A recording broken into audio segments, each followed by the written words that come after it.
Hello everyone and welcome back once again. So my people, we are still in IBB matter after that revelation, especially about 1966 coup not being Igbo coup. There have been like a lot of reactions, yes. So because of that, a lot of people have been calling on Yakubu Gowon to come out and also, write his own book or tell us like what happened, what led to that Nigeria Biafra war, and also what happened within and after that particular war, especially the promise he made to Biafrans, whether he really fulfilled that particular promise. So in this particular video, you're going to hear everything Yakubu Gowon said, my people. A lot of people have been saying that there's no need of him coming out to say anything because they know very well that Yakubu Gowon will definitely not going to say the truth. But in this particular video, I want you guys to just listen and hear everything that he said within that 1966 coup, Biafra war, and what happened thereafter. Take a look. Welcome to the program, Your Excellency. Thank you very much, ma'am. Thank you. Now tell us about your growing up in Nigeria. Well, as a young man, went to school in a village called Wusasa, a church missionary station, place called Wusasa in Zaria, and of course went to school, at the mission school, and then to government secondary school, federal government, northern government secondary school, now called Barewa. And then took my entrance examination for the military training, and then got my training. Went for my training in Teshi, Ghana, and then from there to the United Kingdom for for further training, and then back to the headquarters. And at that time, when Nigerianizing Nigerianizing the officer, of the Nigerian army, and I was posted, appointed as adjutant general of the Nigerian army.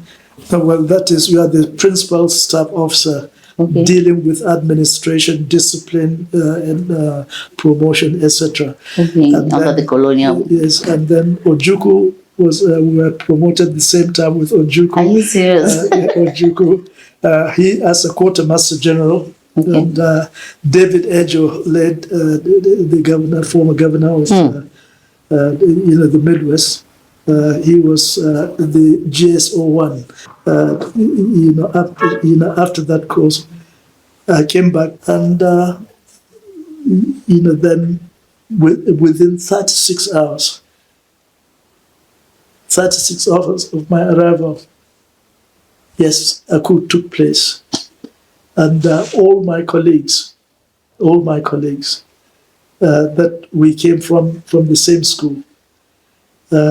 Malari, Kuru Mohammed, Abogo Larigema, Yakubu Pam, and were all killed. And that one senior officer at the time, a colleague of mine who was the same set, an Igbo officer, he too was killed. Arthur Onegbe, he too was killed. I was the last one standing. So that was how the military came into power.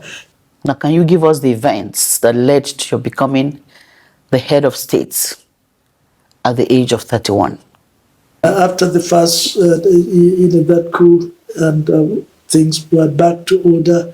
A lot of problems in the country, riots here and killings here. And Iransi was trying to get all the traditional rulers to have a meeting in Ibadan. The crisis got to the stage whereby Iransi was kidnapped, taken by some young officers, and even though instruction was given that they should he must be kept safe, and moved to safety. that instruction was not obeyed by these young officers. And the next thing that I received report that he was killed, etc. And so for the next 2-3 days, there was nobody in charge. It was a vacuum. There was a vacuum. And so it got to the time when even the civil servants, senior civil servants in Lagos, they want at least somebody to give the command. Unfortunately, the chief of staff, then Brigadier Ogundipe, Brigadier General Ogundipe, was not able, to take control, because I think he had organized some soldiers, to go and either discipline, what was happening in Ikeja. And unfortunately, as a result of that, all other officers refused to take his command. Okay. So I had to go to Ikeja to try and sort out things. And when I went there, yes, true enough, they had to sort of accept my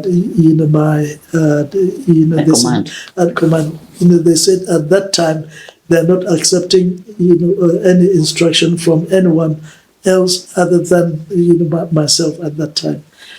So, well, I was not honestly keen, and I remembered saying, well, if any of you junior ones want to do it, I want you can take it, but leave me. I want to sort of take charge of the army to restore the discipline, loyalty of the Nigerian army that I was in charge of as Adjutant General of the Nigerian army. I offered it to even the junior ones. However, on second thought later on, I said, I can now see.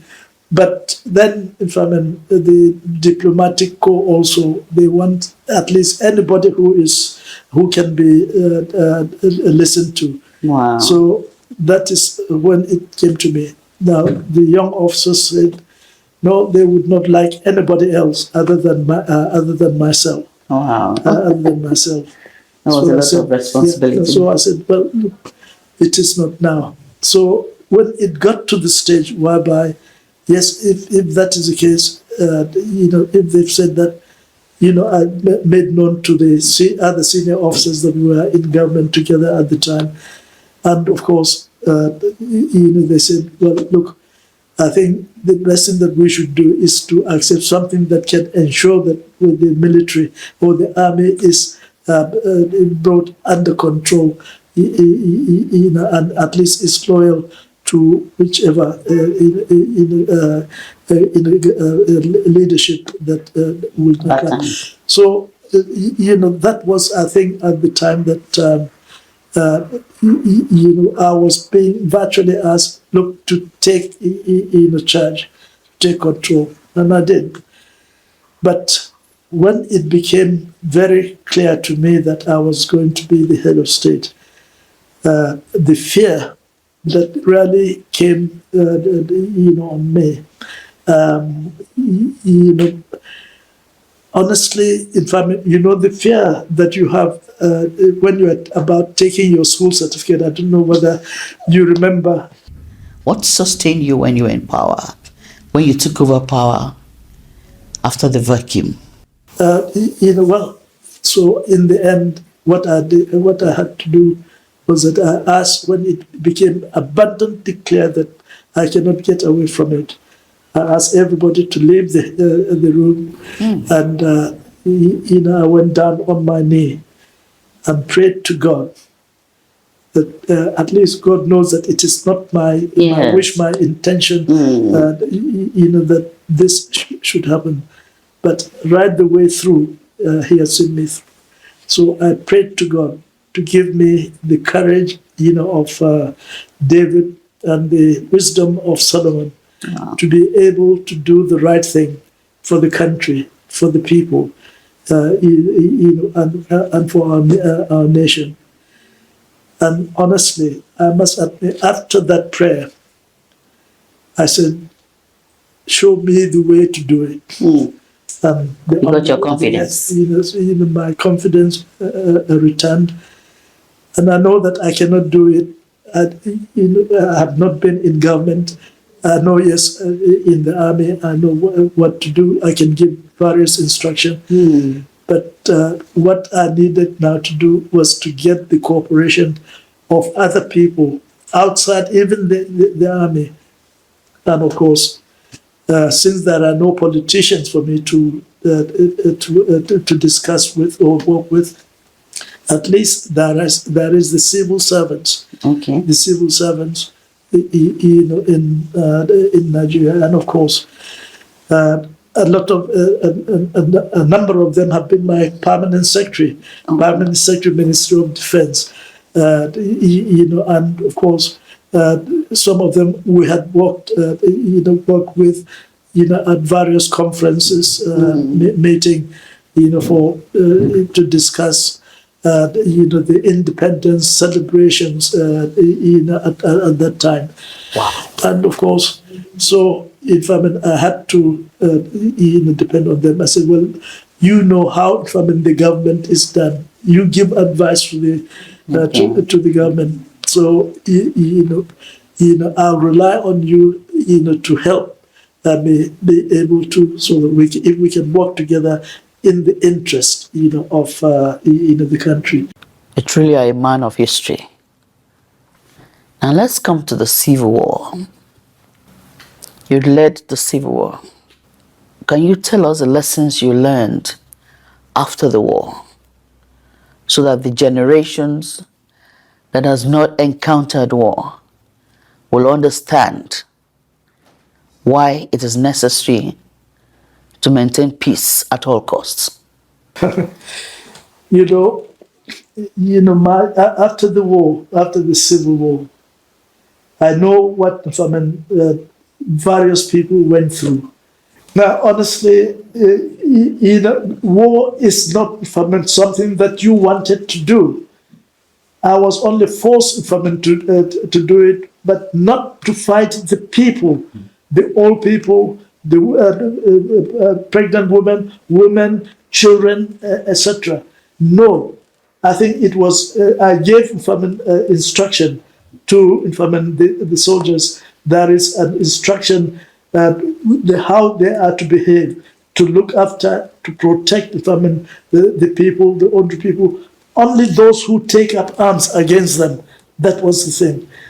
Now, when you hear the story that we killed 1 million or 2 million or 3 million people, no, not from the soldiers shooting people. It meant they have to go shooting the people right the way through. It is the people that became casualties were the people that Ojukwu and the Eastern government told to run away from these vandals, from these wicked people, from Gowon, the killer, etc. And of course, these people are running away, and as the area contracted because of our movement. And of course, I think most of people really died of either hunger, diseases, etc. Not really from the federal troops, shooting and killing people indiscriminately. It is only those who, took up arms, against. And at the end of the war, I said, and I prayed to God that Nigeria should never again go through experience, this sort of carnage. So do you think the Igbos have been rehabilitated, reintegrated, and reconciled to Nigeria properly? During the Civil War, a lot of the, or before the Civil War, a lot of the Igbo people had to leave, the country. But it is not the federal government that moved them out. It was a call from Ojukwu himself that all Easterners should leave all Easterners should live in famine, all parts of the country. And because he was thinking or planning for probably secession at the time. And so a lot of people, left, had to leave because of that, of that call. Those that had to leave for fear of, the crashes that was taking place, were very few. Now, I understand that the chief, the Otumba Balogun had, a neighbor, next to him who left, who was staying next to him, Vice President Ekweme, and so he had to look after his house and even rented it for him, etc.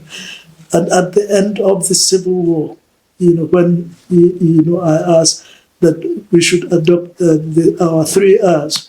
Reconciliation, rehabilitation, and reconstruction. But there is also another R, reintegration. Reintegration, even though that can be included in the rehabilitation, in a program. But reintegration. But how about we call it 3 R's? Now, I understand that what he did in fulfillment of that policy, which, Ekweme returned to Lagos, and, then, his friend, the Tumba, said, well, here is your house. He has renovated it. He had rented it, to people. So he gave him back his house and all the money, the rent that he had collected. Honestly, that was one of the greatest things that helped, to fulfill our program, our effort to try to, bring the country together again, etc. So he played his part, as a Yoruba man, as from, from the West, and as a Nigerian, that are called to do whatever we can in order to ensure that we're able to come back together again as a people and build a better nation. Now, that sort of thing also happened, I can assure you, in all parts of the country, in Kano, in Jos, in Zaria, in Kaduna, and in various parts of the country.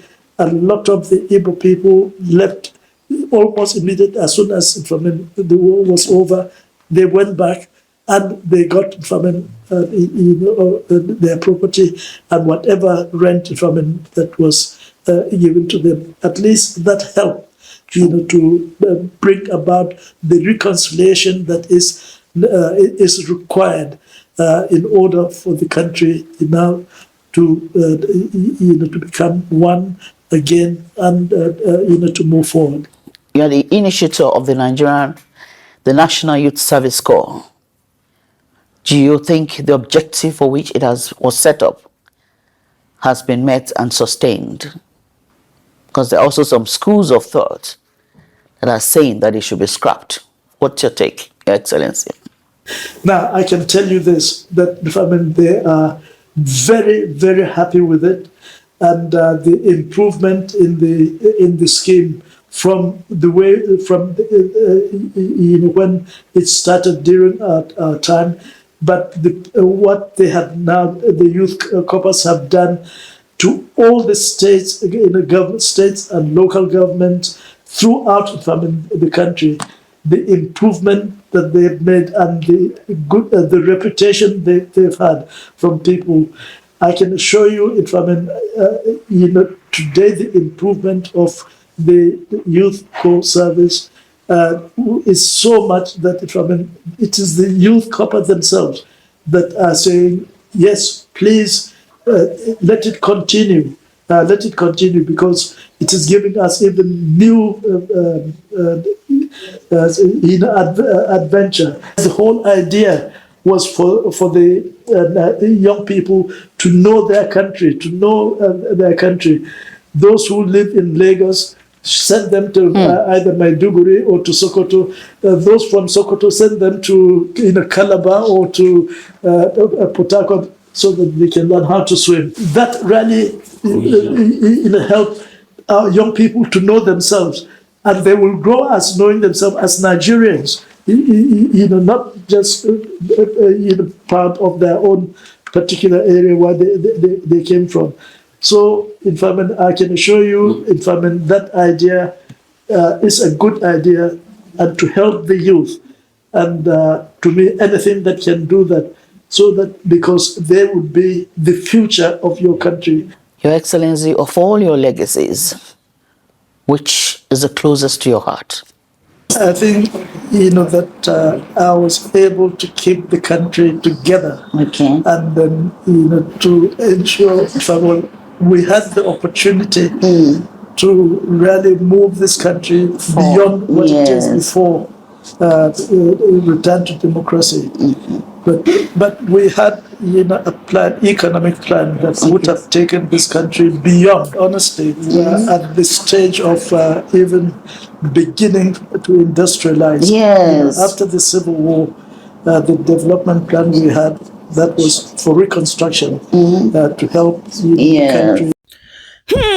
My people, this is the reason why a lot of people are even saying that there's no need for Yakubu Gowon to come out and tell us anything, because definitely he doesn't want to, say anything. That is it. Because at the end of the day, after you watch this video, you will see that he doesn't even want to take the responsibility of more than 3 million of Biafra that lost their life during that Biafra war. According to him, he said that it may be hunger or illness or this and that. Chai, my people. And also, he did not make mention of the Abure Accord. So, this is why people are saying that he needs to come out to talk about that particular issue, because that this headline that says that Nigeria people deserve clarity on what precisely was agreed upon between him and Ojukwu during that fateful meeting at Aburi. So this person said under this particular news, so the person said that Aburi Accord was a crucial meeting between Nigerian leaders, including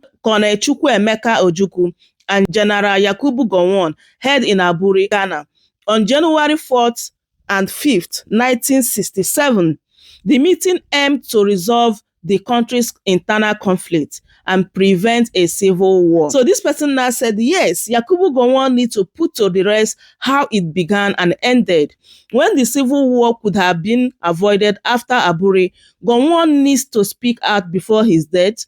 Otherwise, he will be seen and remembered as a perpetual coward, the greatest coward in Nigeria history. The Yorubas knew about it. This person said, my own is that nothing should happen to Gowon until he spills the truth. Even if he has to stay 200 years, we don't care. This is exactly what people are requesting from Yakubu Gowon. As you can see, when you listen to this particular video here, you will see that he did not make mention of anything that brought about this war. So my people, I don't know whether you people still want Gowon to come out to tell us like what really happened, because just as someone said that, okay, what if Gowon come out and lie just as he did in this particular video, because he doesn't want to take the responsibility of more than 3 million innocent Biafra people that lost their life because of this particular war. According to him, he said it may be illness or hunger or this and that. My people, this is what you're supposed to be expecting from Gowon, honestly. So this matter go really long. As I make I bring this update to you guys, share the video, like, and also subscribe if you haven't. Yes, leave your thoughts in the comment section. Through comment, we all learn, especially concerning this matter. We all are learning, my people. Welcome to Shamras News TV.